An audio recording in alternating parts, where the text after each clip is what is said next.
L'homme ne vivra pas de pain seulement, mais de toute parole qui sort de la bouche de Dieu. Voici votre moment de méditation quotidienne.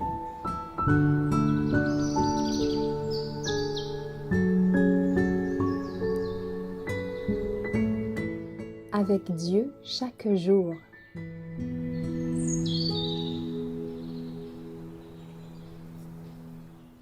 Priez dès le matin, le 11 janvier. Éternel, le matin tu entends ma voix, le matin je me tourne vers toi et je regarde. Psaume 5, verset 4. Dès l'aurore, notre première pensée devrait s'élever vers Jésus pour implorer sa présence. Sans moi, dit le Seigneur, vous ne pouvez rien faire. Nous avons besoin de Jésus, sa lumière, sa vie, son esprit doivent être continuellement les nôtres. Nous avons besoin de lui.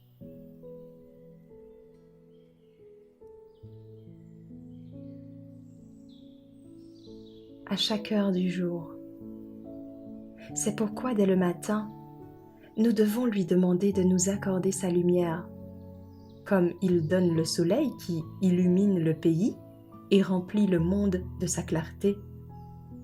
De même, le soleil de justice doit resplendir dans les moindres recoins de notre pensée et de notre cœur et nous rendre lumineux dans le Seigneur. Nous ne pouvons pas nous passer un seul instant de la présence de Jésus. L'ennemi sait quand nous avons l'intention de marcher sans le Maître, et il attend, prêt à nous suggérer de mauvaises pensées, afin d'ébranler notre fermeté. Mais l'Éternel veut que nous demeurions en lui, à chaque instant, et qu'ainsi nous soyons parfaits en lui. Dieu a pour but de rendre chacun de nous parfait en lui, afin que nous puissions représenter au monde la perfection de son caractère. Il veut nous libérer du péché dans un double dessein, nous éviter de décevoir le ciel et nous empêcher de blesser le divin Rédempteur. Dieu ne veut pas que, chrétiens de profession, nous ne sachions pas profiter de la grâce qui nous rend capables de perfection et nous permet de ne jamais manquer du nécessaire.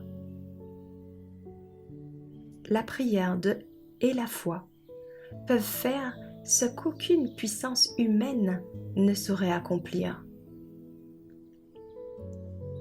Nous sommes rarement placés deux fois dans les mêmes circonstances. Sans cesse, nous avons devant nous des situations et des épreuves nouvelles pour lesquelles l'expérience du passé ne peut être un guide suffisant.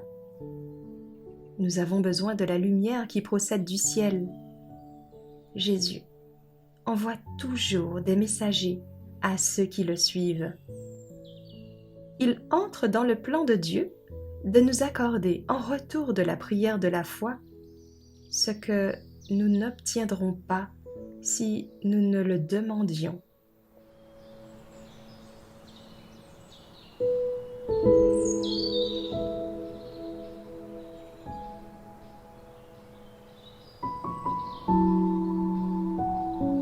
Merci d'avoir écouté cette présentation. Assurez-vous de nous rejoindre demain pour votre moment de méditation quotidienne avec lereste.org.